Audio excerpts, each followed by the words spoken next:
Hello, it's Simon Zutshi here, and in this video, I'm going to share with you, is now a good time to be investing in property, or should you wait? Now, this is actually video number 2 in a series of 3. I do hope you had a chance to watch video number 1, which is all about how you can replace your income through property investing. It'll make a lot more sense watching this video if you watched that first video. Thanks to everyone who watched the video, who's commented, who asked me questions. I really appreciate your feedback. So in this video, I'm going to talk about what's happening in the economy right now. What's the effect going to be on property prices? And thus, should you be buying property right now or should you be waiting? Prices seem really high. What's going to happen? So my name is Simon Zutshi. I'm the author of Property Magic, the Amazon #1 property bestseller. I'm the founder of the Property Investors Network, which is the largest network of property meetings in the UK. We have 50 meetings every month. I'm also teaching other people to successfully invest since 2003, which is when I became financially independent thanks to my property. And I started investing myself back in 1995. So I've been investing quite a long time. I don't claim to know everything. Obviously, I've made lots of mistakes in that time, but I've also been pretty successful. And more importantly for you, I've helped lots of people like you become very, very successful in property. And I have been asked the same question for literally the last almost 20 years I've been teaching people. People always want to know, well, is now a good time to be investing? Should I wait? Well, I guess the answer is that if you could have invested 20, 25 years ago when I started, that would have been better. But if you haven't done that, if you're starting right now, let's talk about if now's a good time. And also if you're already investing and you want to build your portfolio, is now a good time to invest? So we're going to look at a number of different things in this training video. The first one is what's happening in the UK property market and economy right now. So the obvious thing we need to mention is that the cost of living is shooting up. The official figure for inflation at the time of recording this training is inflation is 10.1%. Now, I don't know about you, but I feel the true cost of living has gone up a lot more than 10%. If you go to the supermarket, a basket of shopping seems to be a lot more than 10% increase in price. If you go to the petrol pumps, you're paying more for your petrol. And then recently, we've just heard that the energy prices are going to be going up 80%. I mean, that's ridiculously expensive. Also, we've had interest rates go up. Now, when you have high inflation, the Bank of England historically has raised interest rates to slow the economy down, okay? Now, the problem is that although interest rates have gone up, they've gone up very slowly, and that's kind of good if you're a homeowner or if you're a property investor, because high interest rates mean people are paying more for their home mortgage, they're paying more than mortgages on their investments, but it's gone up slowly because the Bank of England is under a bit of pressure from the UK government, who've borrowed a lot of money to fund all the initiatives they set up during COVID. You know, I think they did a great job responding to the COVID crisis. They put a lot of money into the economy, and that was borrowed money that's got to be paid back. And the interest on all that is very expensive. And if the Bank of England base rates go up, it's going to mean that actually the UK government is going to struggle to make all those interest payments, which is not going to be good for the UK economy and the country in general. So whilst the Bank of England would normally put up rates a lot quicker and a lot more, I think they've been under a lot of pressure to keep them low as long as possible. However, with inflation raging at over 10%, I expect we're going to see interest rates go up over the next few months to the end of this year. So what does that mean for the average consumer? Well, the average person has less money in their pocket because they're paying more for their mortgage. Rents have gone up as much as 20% as well. So if someone's renting or owning, it's going to cost more money. Energy bills, obviously, petrol, fuel. I think the average person is not going to be in a great situation right now, or even worse than the next 6 months. What this means is the average person has less money in their pocket to spend on other things. So they buy less goods and services from businesses. Businesses generally contract. They have to, unfortunately, make people unemployed. And this adds to unemployment. And this is just a downward spiral. This is what happens when we have recession. So we are fully in this recession. And unfortunately, it looks like it's going to get worse. What that means is that many homeowners are not going to be able to afford maybe to hold their own. They might have to sell those houses. And I think we're going to see lots of investors who, because they've got increasing cost of their mortgage, that means they're making less profit each month, their profits are being squeezed. I think some of those landlords who've had properties a long time, they've seen great capital growth over the last 10 or so years. I think a lot of those people are deciding, you know what, maybe I'm going to sell up. Maybe it's time to get out of the property game. Now, you need to understand, in any industry, there are always people coming into the property world, and there are people who are exiting, retiring from the property investment world. So that happens naturally. But now we're seeing more and more landlords looking to sell their properties. So here's the question, and to be honest, no one really knows the answer here. If we do get lots of landlords putting their properties on the market, and maybe more homeowners deciding to have to sell up as well rather than get repossessed, what's that going to do to property prices? So if we have a lot of property come onto the market, there is a possibility that prices come down because there might be an oversupply of property available. Having said that, we need to remember, in the UK, there is this underlying demand for accommodation, because in the UK, we don't have enough accommodation. We have an increasing, growing population, and we have a limited amount of accommodation available. The government figures, go and Google this and check this out yourself. The government figures are that we need 300,000 new homes every single year. But in reality, we're only building about 200,000 homes. This means there's just not enough accommodation. So therefore, that's why over the long term, property prices go up. But depending on supply and demand, they either go up quickly or they stagnate or they come down if there's too much supply. Think back to 2009 when we had the last recession, and because of the global financial crisis, we had the credit crunch, we had property crash. Some prices came down as much as 20-30%. And there are going to be lots of landlords who remember that. Now, just to be clear, although I think we're going to see a little bit of a correction, we're going to see probably more property on the market than there's demand for. So I think prices are going to slow in most areas, and in most areas are going to tip and start to come down. I don't think we are going to see a big crash. I do not think we're going to see a big crash. Some people do. I don't, but I might be wrong. Who knows? No one knows what's going to happen. All you can do is be prepared for this. So with this in mind, if there is going to be a crash, some people think, well, maybe we should wait. Maybe we should wait. And if prices come down, we'll be able to buy at a better price. Now, that does make a lot of sense. However, a couple of things I want to share with you. The first point I want to make is this. I know people who 5 years ago felt prices were very high, and they sold property at that time, expecting the market was going to crash down. They could then come in and buy more properties at a better price. And they've still been waiting for the market to crash, and they've missed out on 5 years of incredible capital growth.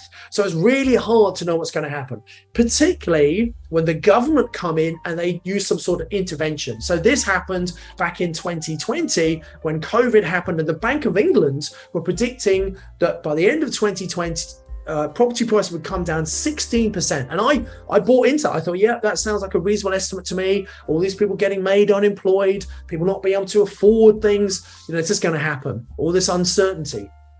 However, the government introduced the furlough scheme, so millions of people were not made unemployed, and they then extended that many times. They brought in the stamp duty holiday to help first-time buyers and people buying cheaper properties to get on the ladder. And then also they introduced the bounce-back loans to help support businesses, and many of which I think were probably used to buy property. Not that they were supposed to do that, but that probably happened. So all of this created this unexpected boom in property prices during the pandemic, when most people thought logically prices should probably come down. So you never know quite what's going to happen. And also, at the time of filming this, we don't know who is going to be the new Conservative Party leader, the new Prime Minister. Depending who comes in, if Rishi Sunak comes in, I think he understands the importance of the economy. particular property. I think he'll probably put some sort of incentives in to prop the property market up. If Liz Truss comes in, I just don't know. I don't know much about her. So I'm not making any political statement here. One of them is going to come in, but I think depending who comes in, there may be some intervention or there may not. So therefore the market might need a little bit of help, but it may or may not happen. So again, there's massive uncertainty here. What you need to remember, this uncertainty is not good for most people, but actually, where there's uncertainty, there's opportunity that I want to talk to you about in this training video. So let's summarize where we've got up to so far.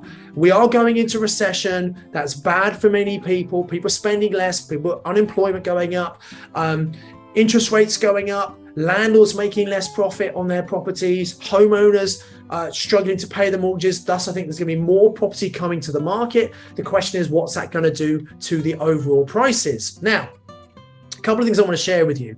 People sometimes say, well, first of all, prices seem really high right now. I don't know if I want to buy at these high prices. That's why I'm not buying, because prices are high. Let me tell you a story. So when I bought my first house in 1995, I bought it for £48,500. It was a house I moved into. I lived there myself. I rented out 2 of them. So I kind of lived for free in my own home.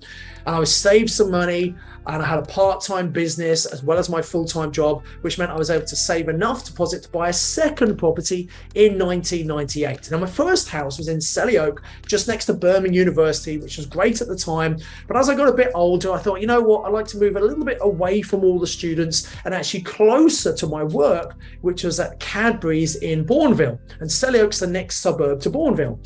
So I started looking at the end of 97, beginning of 98 for houses in Bourneville. And I was shocked at how much the houses were.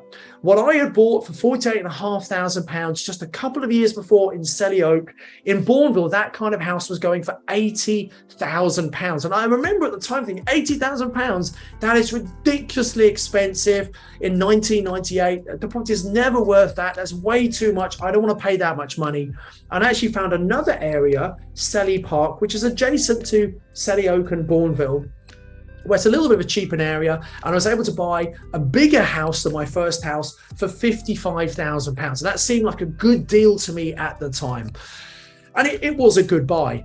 But those houses in Bourneville back in 1998, I thought were too expensive and way overpriced at £80,000. Guess how much they're worth now? They're pretty much all worth in excess of £300,000. And why is that? Well, it's because we have this underlying demand for accommodation here. We don't have enough accommodation. So over the long term, property prices go up. And although prices seem expensive now, I mean, if you told me back then, when I bought my first house in 95, or I bought that second house in 98, if you told me how much property prices would be right now, I wouldn't believe you. I couldn't comprehend that prices would double again, and even double again. And that's what's happened. That's my experience of the properties I own over the last 27 years. I've seen that kind of doubling effect every year. Now, just to be clear, property prices do not double every 10 years, and it's not everywhere. That is an average over about the last 60 years. And again, you can go and check this out yourself. Go and look at land registry house prices. You can Google them. You can look at the way prices have changed and work it out yourself. And I've done this, and it is about every 10 years on average, property prices double. But that's over a long period of time. So you need to hold property for a long time. Depending when you buy, you might buy right at the peak. The last peak was in 2007. And then we had the crash 2008, 2009. People who paid right at the peak, most property values have recovered to them more than the peak of 2007. But I know people who still have properties in negative equity because they were able to borrow a lot of money at that time when they bought them, more than the value of the property, and it hasn't recovered enough. So it kind of depends what you buy, where you buy. But what you need to bear in mind, the average is over 10 years, property prices double. So although property prices are expensive right now, affordability is difficult for people. And we expect property prices are going to dip a little bit. In another 10, 20 years, crazy as it might seem, we're going to see property prices go up. And this leads me nicely onto my next point. You see, people say, well, look, if I buy a house now, and then in 6 months or 12 months, it's gone down in value, that's not good. I've lost money. Well, no, you haven't lost money. If you bought a house in this year or even early 23, and you paid a certain amount and then it had gone down in value during 2023 and you had to sell it, yes, then you would lose money. You're crystallizing the loss. But if you never have to sell that property, if you're holding it for the long term, it's not a loss. And actually, if you follow the 5 golden rules I teach in my book, Property Magic, it will minimize the risk and maximize your return. So very quickly, in case you can't remember, if you've not read my book yet, the 5 golden rules are this. Rule number 1, we buy from motivated sellers, people who need to sell their property. And for that reason, speed and certainty is important to them. And they might be flexible on the price, you get a lower deal, or they might be flexible on the terms of when you actually pay them for that property. Rule number 2, we buy in an area with strong rental demand. And in the UK right now, most areas have really strong rental. Rents have gone up massively. Good accommodation is in high demand. Rule number 3, you must buy for positive cash flow. What this means is, at the end of the month, when you've got the rent and you take off the mortgage, the insurance, the management fees, all the costs, there must be profit left over for you every single month. Otherwise, I don't think that is a good investment. Now, as prices have shot up, rents have come up as well, but sometimes it's hard to get deals to stack up. Okay, I understand that. So we need to find, there are areas where it does work well. We need to find those areas and be investing there. But as long as you follow the golden rule, so as long as you know you can rent it out, and you know you're going to make cash flow every month, and you're planning to hold long term, which is rule number 4. And rule number 5, by the way, is have some cash buffer to make sure you can, if there are any unexpected expenses, you want to be able to cover those expenses and get the property fixed, get people in again, paying you income, so you've got an asset rather than an empty property. There's a liability. So that's why you need a cash buffer, either some money in the bank, or it could just be a credit card facility, something you can use to get the property fixed, so you know quickly you can get tenants in and get rent coming in again, right? So those are 5 golden rules. So if you think about it, even if you buy here and prices are slightly lower in 6 months or 12 months time, as long as you know you could rent it out, as long as you know it's going to give you cash flow and you're planning long term, you've not lost money. It's not a problem. What a lot of people think is, well, let's wait until the market hits the very bottom, then we're going to buy. Now, in theory, that's a good idea. However, I don't know about you, but I have no idea when it's going to hit the bottom. Nobody knows when it's getting to hit the bottom. And in fact, when the market does hit the bottom, and everyone knows it's hit the bottom, in the media, the general, everything's hit the bottom, everyone then expects the property market to come up. So in fact, at the very bottom of the market, and everyone knows it's going to start coming up, it's harder to find good deals, believe it or not, because all sellers have this expectation and hope that someone's going to come along and pay more for their property in the future than they might get right now. So they hold out for a better price. Whereas when the market's coming down, people are fearful and they want to sell. They want to get the sale done now because they don't know how much more it's going to come down. And there are these landlords who've had properties for maybe 10, 15, 20 years. They've had really good growth, particularly over the last 10, 12 years. And they're worried now.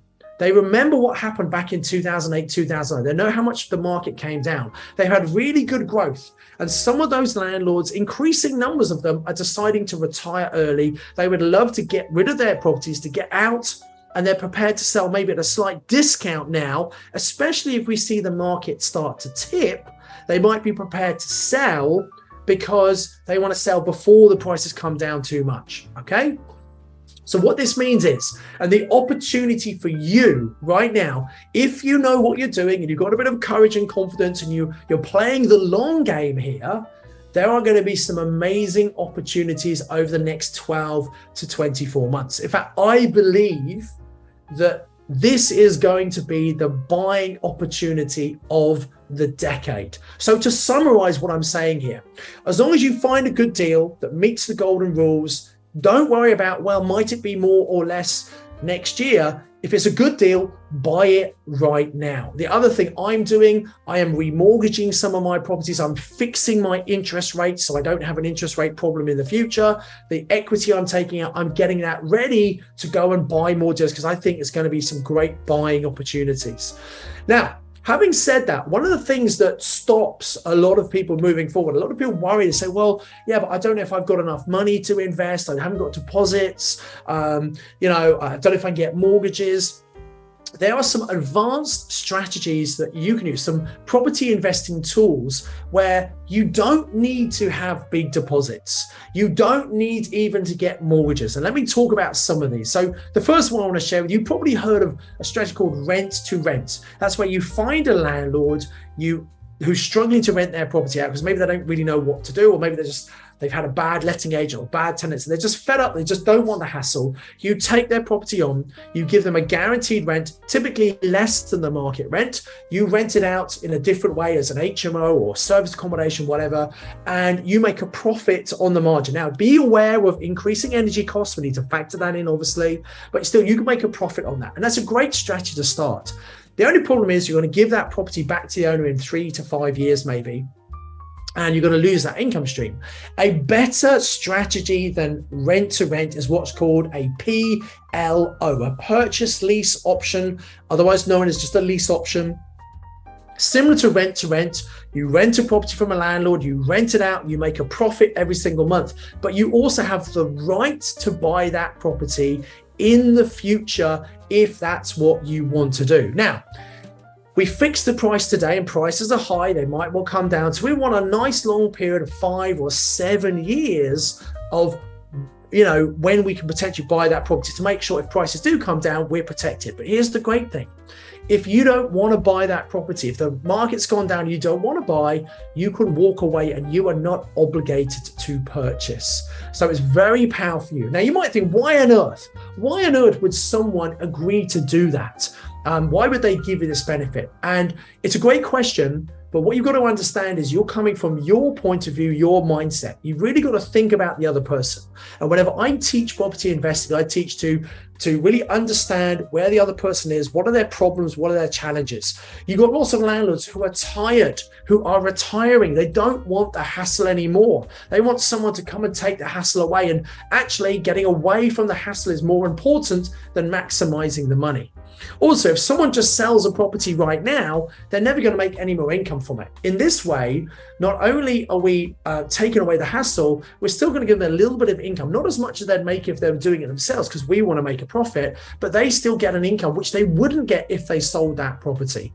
And the final thing is, we can work with a landlord who might have a whole load of properties. Now, if they decide to sell all their properties in 1 year, they're going to pay a huge amount of tax. It's called capital gains tax, which is what you pay on the profit on the increase in value of an asset that's not your own home. So it could be shares, could be property. But each year we have a personal capital gains tax allowance. So actually anyone who's got a portfolio of properties, it makes more sense of them from a tax point of view to phase the sales over a number of years rather than sell them all in one go. The problem is they don't want to sit around managing all those properties. This is where you come in, you can manage them for them, agree to buy them over a period of time. What that means is they minimize the tax they're going to pay, they get away from all the hassle, and they can get it done right now. Because you don't need a mortgage, because you don't need a big deposit, we do everything through solicitors, and you've got to find the right solicitors who understand this, obviously. That can be a challenge, but we do it through solicitors. It can be done in a matter of 3 or 4 weeks. If you are buying a property, it's going to take at least 3 or 4 months for that to go through, 3 or 4 months before you start getting cash flow into your pocket. So this is a great strategy where you can control property. Doesn't matter if you're completely new to property or really experienced investor, these powerful tools, purchase lease options, work with every single strategy. So whether you're doing single let properties or HMOs, houses of multiple occupation, or serviced accommodation, otherwise known as Airbnb, or whether you're doing commercial to residential conversions or big developments, purchase lease options can work in conjunction with all of these strategies. If I was starting again, I would absolutely be doing purchase lease options as a beginner strategy. But as an experienced, very successful investor, I'm also doing options. This works no matter what level of experience you have once you understand them. And let me give you an example of that. You might think, can I really do this?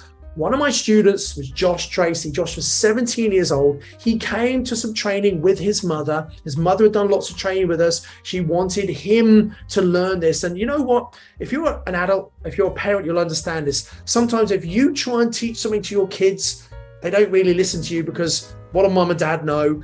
They know everything, right? Because they're 17, 18, whatever. So his mom brought Josh to me to train him in property investing in this particular strategy.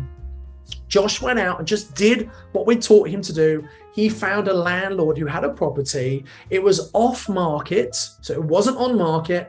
This landlord was getting a bit tired. He was thinking about selling up and just putting money in the bank and just living off that money.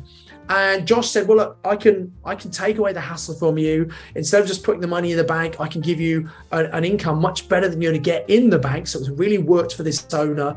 And to cut a very long story short, Josh was able to pick up this 13-bed HMO in Oxford, which is an expensive place, on a purchase lease option for 5 years. And he now makes £1,500 profit a month from that property. Now, at the time, he was only 17. He couldn't even get a mortgage anyway, but this worked really well. So my message to you, if a 17-year-old can do this and generate £1,500 profit every single month from his first deal, and by the way, he's got several deals now, it's not just one, there's no reason why you cannot do this as well. So in my next video, because remember, this is video 2 of a 3-part series, I'm going to explain exactly how can you actually put this into practice, whether you're new or an experienced investor. And if you're new, I'm going to show how you can actually get your next property within the next few months before Christmas, generating cash flow profit for you without the need of a mortgage, without the need of a deposit. Now, if you're a more experienced investor, I'm going to share with you how you can find just one landlord and help that landlord solve their problem and acquire their entire portfolio on options without deposits, without mortgages. And that one deal could be enough to make you financially independent. That's probably not going to happen if you're completely new for your first deal, but if you've already got some investing experience, many of our clients have done that. Okay, so that's what I'm going to cover in the next video. Make sure you come and watch that. If you've liked this, please like the video below, put a comment. I'll come and answer as many questions as I possibly can. And make sure that you are looking out for the next video that's going to be released very, very soon, video number 3 in this 3-part series. You know, go back and watch this again if you want, obviously. And if you haven't watched video number 1, please also watch that as well to make sure that this is all in context for you. I believe now is going to be one of the best buying opportunities of this decade. The challenge is most people are going to be completely oblivious to this. They're running for the hills, panicking because of the recession, not recognizing this is actually an incredible opportunity. I would hate for you to make that mistake. You need to watch the next video. So I'll see you on video number 3. Until then, invest with knowledge, invest with skill. I do hope you got massive value from watching this YouTube video. I'd encourage you to click on the link below to come and do the online training with me. And I've got another video lined up for you, which I think is also going to be really useful that you should watch once you've registered for the online training with me. So invest with knowledge, invest with skill. I'll see you very soon.